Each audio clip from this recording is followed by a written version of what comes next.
Hello दोस्तों, स्वागत है आपका हमारे यूट्यूब चैनल सबसे अनोखा सेंटर में। आज की वीडियो में हम प्रश्नावली 10.3 को स्टार्ट करेंगे और इसका पहला प्रश्न हल करेंगे। तो देखिएगा प्रश्न क्या कह रहा है। व्रतों के कई जोड़े, जिन्हें हम युग्म भी कहते हैं, खींचिए।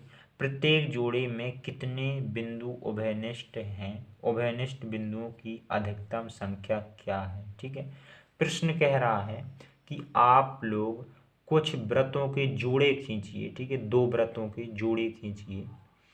दो व्रतों से ही तो एक जोड़ा बनता है। ठीक है, तो और फिर उनमें बताइए कि उभयनिष्ठ बिंदु क्या है, यानी जो दोनों बिंदु दोनों व्रतों में मिल रहा हो। ठीक है, वह वाला बिंदु। तो उनमें उभयनिष्ठ बिंदु क्या क्या है, या फिर कह लें उभयनिष्ठ बिंदु उसमें कितने हैं।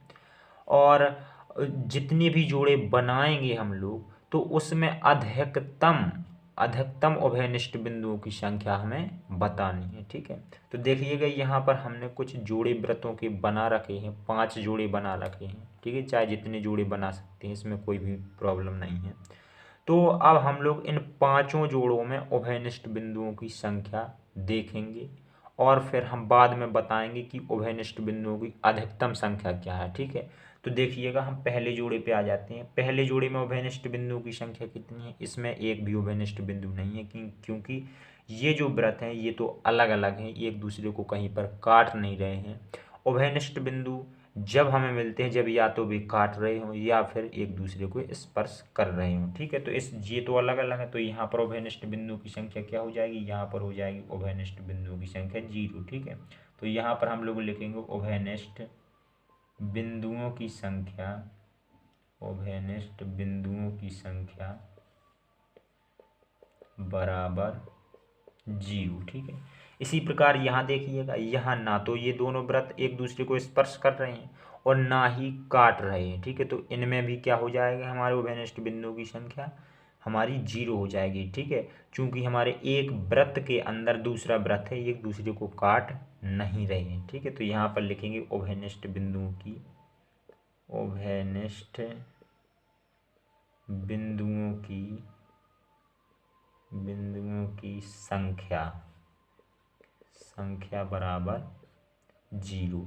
अब यहाँ पर देखिएगा, दो व्रत एक दूसरे को काट रहे हैं और इस प्रकार से हमें दो बिंदु दोनों में दिखाई दे रहे हैं। ठीक है, इसमें भी आएगा ये वाला बिंदु और इसमें भी आएगा, इसी प्रकार से ये बिंदु भी दोनों में आएगा। तो इसमें हमें दो बिंदु दिखा रहे हैं जो कि दोनों व्रतों में आ रहे हैं। तो इसमें क्या हो जाएगा? उभयनिष्ठ बिंदुओं की संख्या 2 हो जाएगी। तो यहाँ पर हम लोग लिखेंगे उभयनिष्ठ बिंदुओं की संख्या, बिंदुओं की संख्या कितनी है?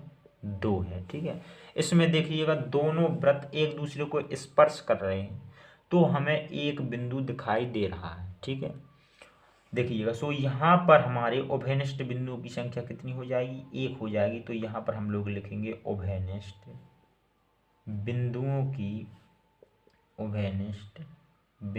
की संख्या बराबर कितनी हो जाएगी? 1 हो जाएगी। ठीक है, क्योंकि हमारा एक बिंदु दोनों में मिल रहा है जहाँ पर बीजे स्पर्श कर रहे हैं। इसी प्रकार से यहाँ पर देखिएगा, ये एक व्रत है, उसके अंदर एक व्रत है और अंदर वाला व्रत जो है वो एक जगह पे स्पर्श कर रहा है। ठीक है, बड़े वाले व्रत को। तो यहाँ पर हम कह सकते हैं इसमें भी उभयनिष्ठ बिंदु की संख्या कितनी होगी? 1 होगी। ठीक है, तो यहाँ पर हम लोग लिखेंगे उभयनिष्ठ बिंदुओं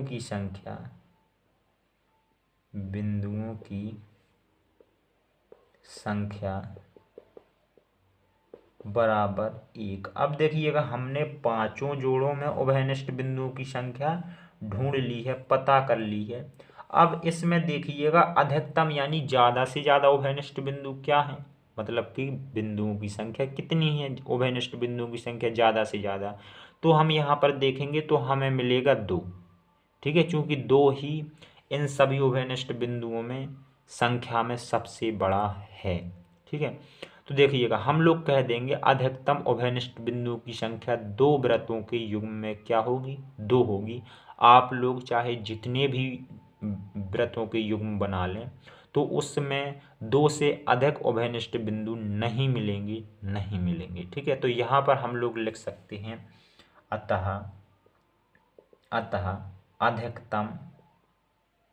अधिकतम उभयनिष्ठ बिंदुओं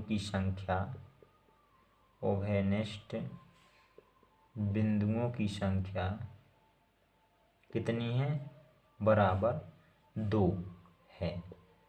और यही तो हमें सॉल्व करना था। ठीक है, यही सब तो हमें दिखाना था। तो इस प्रकार से हमारा प्रश्नावली 10.3 का पहला प्रश्न कंप्लीट हो जाता है। चलिए मिलते हैं अगली वीडियो में। धन्यवाद।